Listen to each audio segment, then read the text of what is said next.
युग बदलने की तैयारी, जीत उसी की होगी जिसका पढ़ाई है जारी। एग्जाम उसी का निकलेगा जिसकी तैयारी है जारी। तो गुड मॉर्निंग, सुप्रभात, जय हिंद। आज है 26 मई 2023 और सुबह के बज गए 7।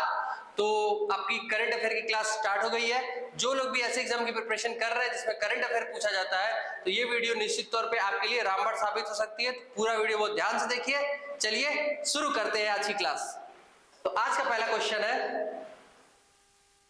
1 जुलाई 2023 यानी कि लगभग 1-1.5 महीने बाद से भारत के बाहर अंतरराष्ट्रीय क्रेडिट कार्ड के उपयोग, क्रेडिट कार्ड और डेबिट कार्ड जानते होंगे। क्रेडिट मतलब होता है उधार, यानी आप बैंक से अग्रिम, मतलब कि आप बिना बैंक को पैसा दिए आप उस पैसे का यूज कर सकते हैं, बाद में उसका बिल पेमेंट कर सकते हैं।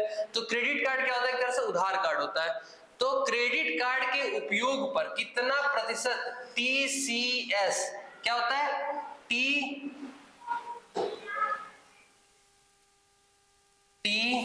TCS, तो कितना TCS लगाने की घोषणा की गई है?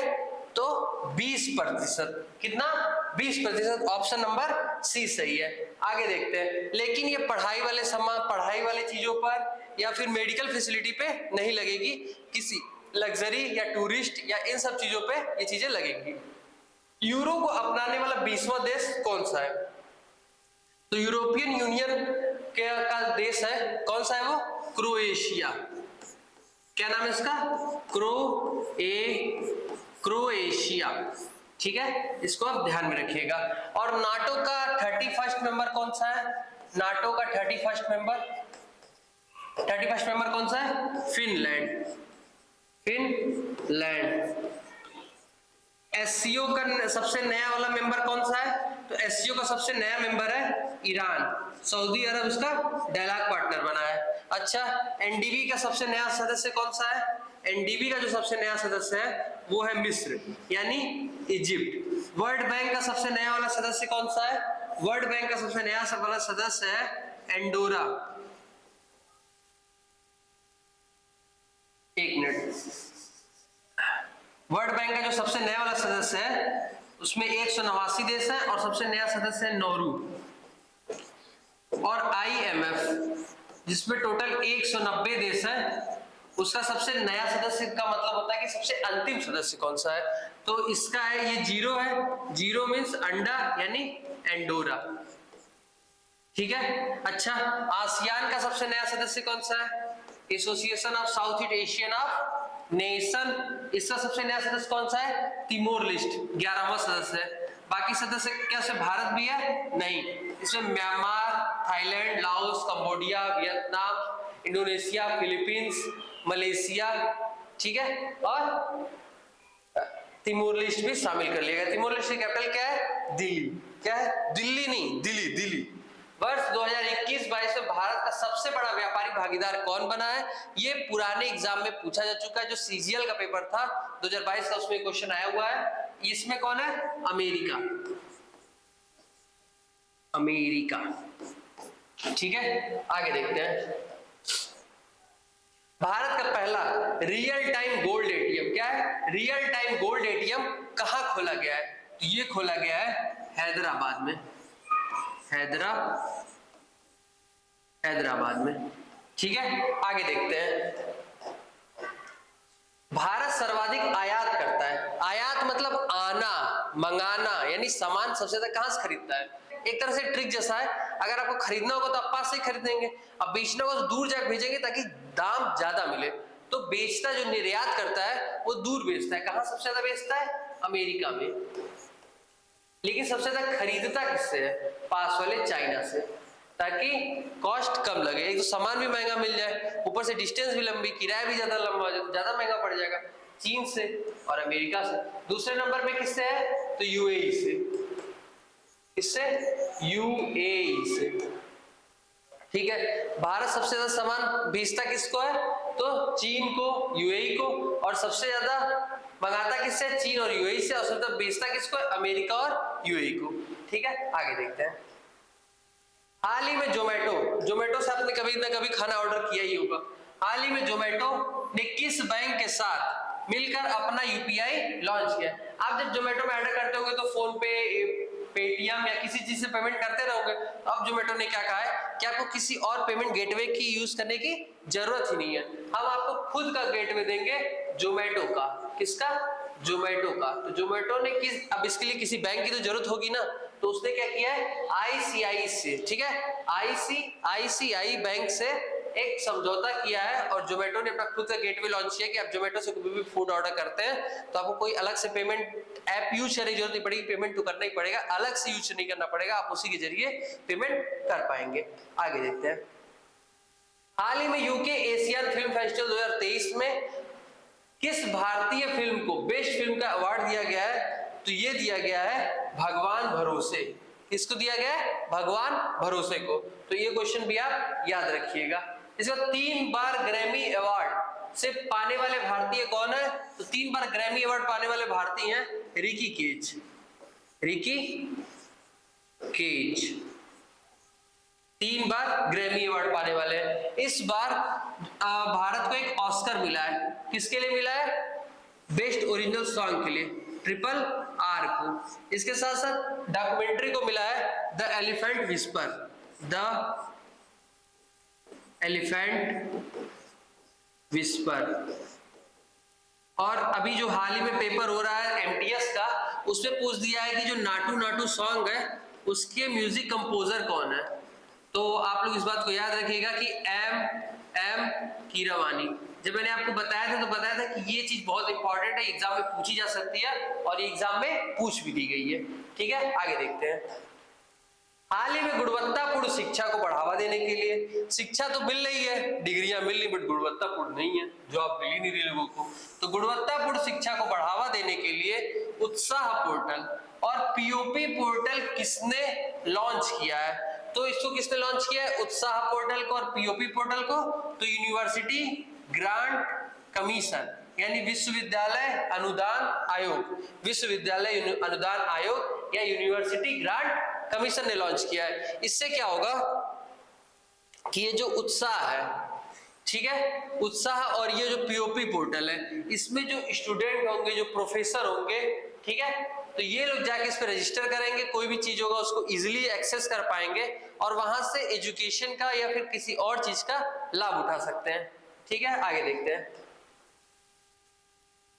इसके बाद ई कुंभ पोर्टल को जो इसका अनावरण किया था, ये हमारी राष्ट्रपति श्रीमती द्रौपदी मुर्मू ने किया था। ई कुंभ, इसमें 12 अनुसूचित भाषाओं में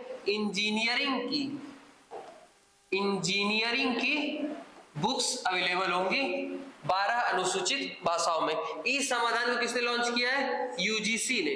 किसी भी स्टूडेंट को कोई भी कंप्लेन हो, कोई दिक्कत हो तो ई समाधान पोर्टल का यूज कर सकता है। परीक्षा संगम, इसे किसने लॉन्च किया था? सीबीएसई ने एग्जाम कराने के लिए टाइम टेबल, रिजल्ट, इन सबको पब्लिश करने के लिए सीबीएसई बोर्ड ने लॉन्च किया था, जो कि 10th-12th की एग्जाम कराती है। शैली ऐप, इसे किसने लॉन्च किया? केरल सरकार ने, ताकि वहां के लोग जो आम मतलब जो शैली है, जीवन शैली है, तरीके हैं जिससे बीमारियां फैल सकती हैं, उससे बच सके। इंडिया एलुमिनाई पोर्टल, इसको लॉन्च किया है इंडियन गवर्नमेंट ने, यानी भारतीय सरकार ने, ताकि जो हमारे यहाँ विदेशी छात्र पढ़ चुके हैं और जो पढ़ रहे हैं उनके बीच में एक तरह से कम्युनिकेशन बनाया जा सके। आगे देखते हैं। हाल ही में एप्पल ने आईफोन 15 और आईफोन 15 प्लस, अब जो आगे चीजें निर्माण होगी उसी के विनिर्माण के लिए पहली बार किस स्थानीय भारतीय कंपनी के साथ समझौता किया है? तो ये समझौता किया है टाटा समूह ने समझौता किया है, क्योंकि लगभग 5% की भागीदारी मिलेगी। तो जो भारत में आईफोन की पहले मोबाइल बिकती थी तो उसे बोलते थे रीसेलर, ठीक है, वो रीसेल होता था, ठीक है, यानी कोई कंपनी उसे खरीदती थी फिर बेचती थी, लेकिन अब डायरेक्ट बिकेगा। उनका खुद का 2 स्टोर खोला जा चुका है, एक मुंबई में और एक दिल्ली में, और टाटा समूह ने उसके साथ वो भी कर लिया है। तो भारत में अगर उत्पादन बढ़ता है तो सिंपली बिक्री जो है थोड़ा इजी हो जाएगी और हो सकता है कि रेट भी थोड़ा कम हो जाए। आगे देखते हैं। हाल ही में स्मार्ट स्कूल और स्मार्ट ब्लॉक कार्यक्रम कहां चलाया गया है? तो ये चलाया गया है उत्तराखंड। कहां चलाया गया? उत्तराखंड। इसका निर्माण कब हुआ था? 6 नवंबर सन 2000 को। भारत का सबसे पुराना जो राष्ट्रीय उद्यान है वो कहाँ पे है? उत्तराखंड में ही है। इसके बाद हाल ही में किस खेल में सॉफ्ट सिग्नल, सॉफ्ट सिग्नल क्या होता है? देखिए सबसे पहले ये जान लीजिए, आईसीसी इंटरनेशनल क्रिकेट काउंसिल ने लगभग 3 नए नियम दिए। 3 नए नियम में एक सॉफ्ट सिग्नल भी है। इन तीनों नए नियम में ये है कि जो सॉफ्ट सिग्नल होते थे कि मतलब अंपायर थर्ड अंपायर से अपील करता था कि अब बताइए आउट है कि नहीं, ठीक है, या छक्का लगा कि नहीं, या कुछ भी जो भी होता था तो उसको करते थे।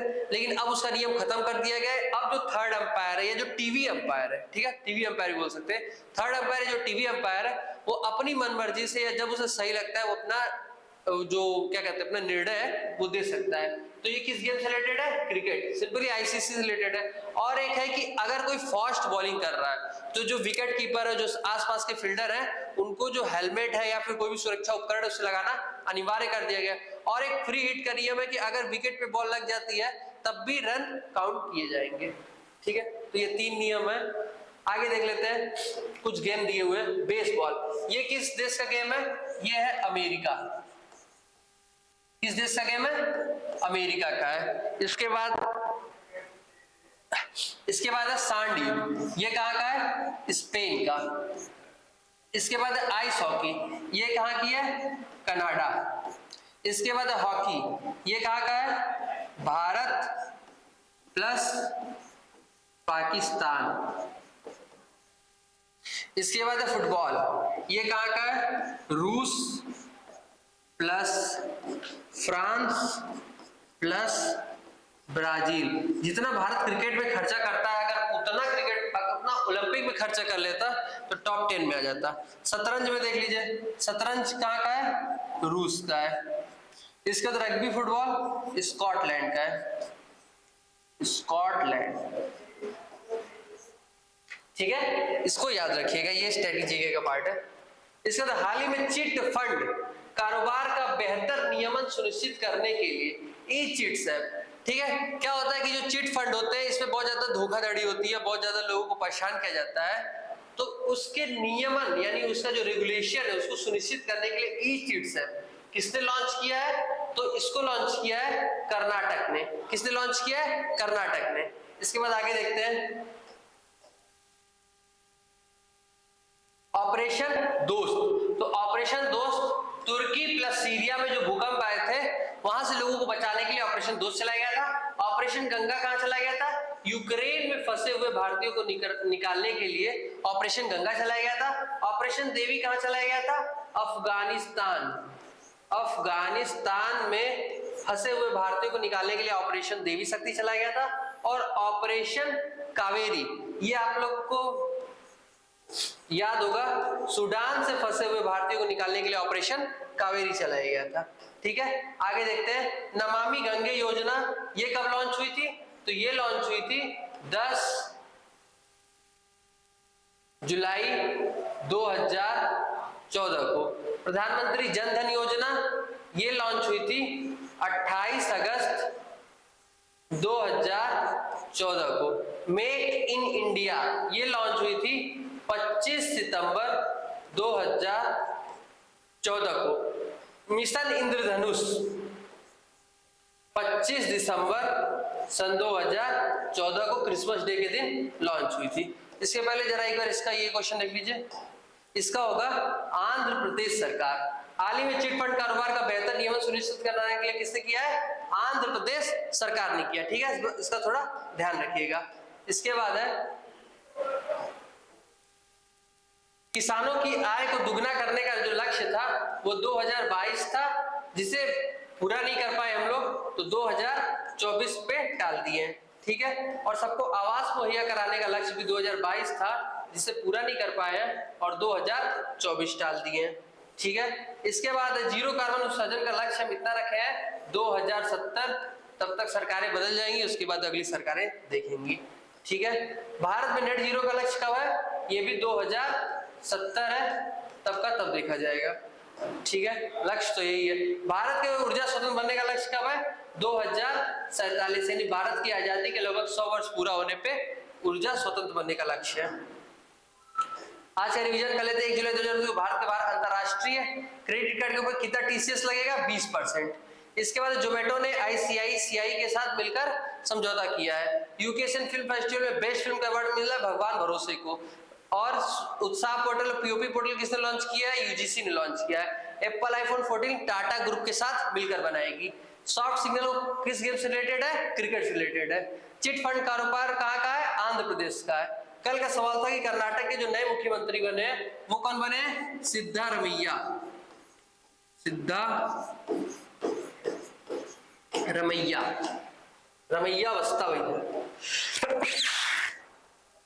सॉरी। इसका आगे देखते हैं। हाल ही में एनआईए ने देश भर में आतंकवादियों, गैंगस्टरों, ड्रग तस्करों को नेटवर्क को लक्षित करने के लिए कौन सा अभियान चलाया है? इसका आंसर आप कमेंट बॉक्स में दीजिएगा। जब टूटने लगे हौसला तो ये बात याद रखना कि बिना मेहनत के हासिल तक तो ताज नहीं होते।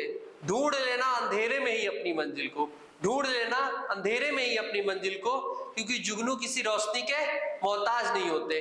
तो पढ़ाई करते रहिए, स्वस्थ रहिए, सुरक्षित रहिए और लोगों का सम्मान करिए।